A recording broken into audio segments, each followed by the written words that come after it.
I was introduced to radical Islam when I was 10 years old, when the Muslims blew up my home as they shouted Allahu Akbar, bringing it down and burying me under the rubble wounded. My only crime was that I was a Christian living in a Christian town. I learned at the age of 10 years old the meaning of the word infidel. I had a crash course in survival, not in Girl Scouts, but in a bomb shelter where I lived for 7 years of my life, without electricity, with no water, and very little food. To get some food, I would crawl out under the bombs and the snipers' bullets to gather grass to eat, and we would crawl to a nearby spring to get some water. At the age of 13, I dressed in my burial clothes, getting ready to go to bed at night, waiting to be slaughtered at the hands of the Muslims.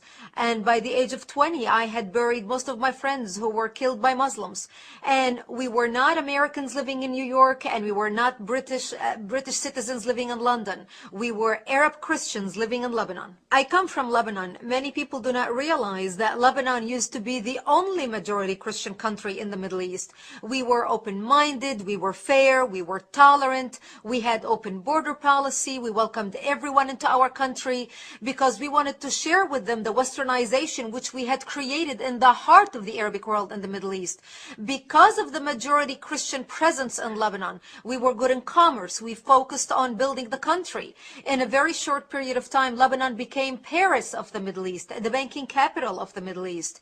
But sadly, because of our open border policy and our open-mindedness and tolerance and fairness, we welcomed people who were not supposed to be in our country in the first place. Muslims used to send their children to study in our universities because we had built the best universities in the Middle East, in the Arabic world. They graduated and they stayed and worked in our economy because we had built the best economy in the Arabic world, even though we did not have any oil. But even though we had the problems with the Muslims, especially as the population, the Islamic population grew because of the multiple birth rates, and we, the Christians, started shrinking because we simply do not get married to multiple wives like they do. We don't have many children like they do. So over 20, 30 years of this trend, they became the majority and we became the minority. But we always had the problems maintained between the Christians, who have become the minority, and the Muslims, who have become the majority, until the influx of the Palestinians out of Jordan, which we as a civilized country, as an open-hearted country, took them in. Here we took in a group of Palestinian terrorists. Yasser Arafat was kicked out of Jordan when he tried to overthrow King Hussein out of power. But because of the dictatorship of the king, King Hussein kicked them out and actually killed more Palestinians in Black September than the state of Israel has killed in all its existence. We, as a majority Christian country, open-minded and fair and tolerant and multicultural, we were the only Arabic country that took a third wave of Palestinian refugees into the country. Once they came in, the majority of them were Muslims. They put their heads together with the Muslims in Lebanon and declared war on the Christians. And that's when the civil war began in 1975. I was 10 years old when the war started. Because of the presence of the Palestinians and because of the open border, a lot of Muslims poured into from Arabic countries throughout the Middle East to help the Palestinians establish a presence in Lebanon. They wanted to use our open borders, our laws, our westernization, our fair and open-mindedness against us, using our laws against us. People do not realize that Lebanon is a republic, very much like the United States of America. So our enemy was able not only to infiltrate our country, but also use our existing laws to their benefit to establish their presence and twist the laws to their side.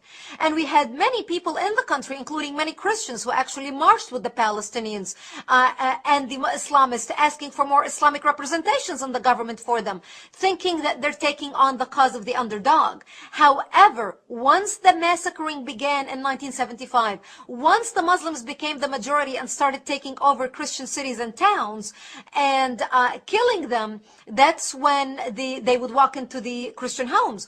And some of those Christian leftists who basically demonstrated with the Islamists and said, What do you mean you're here to kill us and to slaughter us? We demonstrated with you. We pushed for your rights in the government. We pushed for you to take a part of whatever we had established. And the trends that we saw happening in Lebanon, once the Muslims and the Palestinians started massacring the Christians, and they would walk into Christian homes, and even some of them leftists who demonstrated with the Islamists and fought for new laws to be established in the country to protect the presence of the Palestinians who came to the country under refugee status. The Muslims would kill them, and they would tell them, you were as infidels as any other infidel, and you deserve nothing but death. And those stories we heard from those who fled and came to our area, which was the last Christian area left in southern Lebanon. And this was the price that we paid for our open-mindedness and our tolerance of those who came into our country, who had no intention of assimilating with us, who had no intention in becoming a part of the Lebanese society and advancing with our Western advancement in the Middle East, but wanted to come, and once they became the majority, wanted to impose their backwardness, their way of life, their way of being on us, which brought our culture down. And today, when you watch the news, you are no longer seeing Lebanon as Paris of the Middle East. You are seeing Lebanon as a terrorist infrastructure, a terrorist organization, where Hezbollah, Iran, Syria, and the axis of evil have taken control of the country, and basically now becoming a hotbed of Islamic extremists spreading their extremism all throughout the world. Once the call of jihad was uttered by the combined forces of the Muslims, regardless what their background was, they started massacring and killing the Christians. They would walk into the Christian towns. They would massacre the elderly and the children, as well as the men and women. They would walk into a bomb shelter. They would find a mother and a father hiding with the bomb shelter. They would take one leg of the baby. They would have a little baby, take one leg of the baby, tie one leg to the mother and another leg to the father, and then pull the parents apart, splitting the child in half. They would walk into our churches. They would urinate and defecate on the altar using the Bible as toilet paper. They would crucify the Christian men on a cross and then put honey on their chest and on their private parts to kill them so they can be stung by bees as they died slowly. This became the fate of the Christians. During the Lebanese Civil War, and which was, by the way, not a war between the Lebanese Christians and the Lebanese Muslims.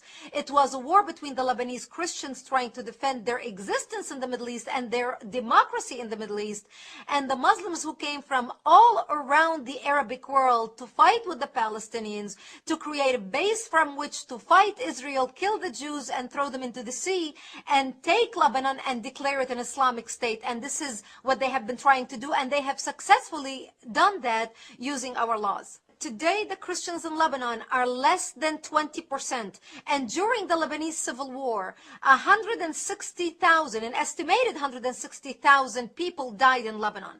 100,000 of them were Christians. So here we went, prior to 1975, being majority of the population, 65% plus, to today being less than 20%.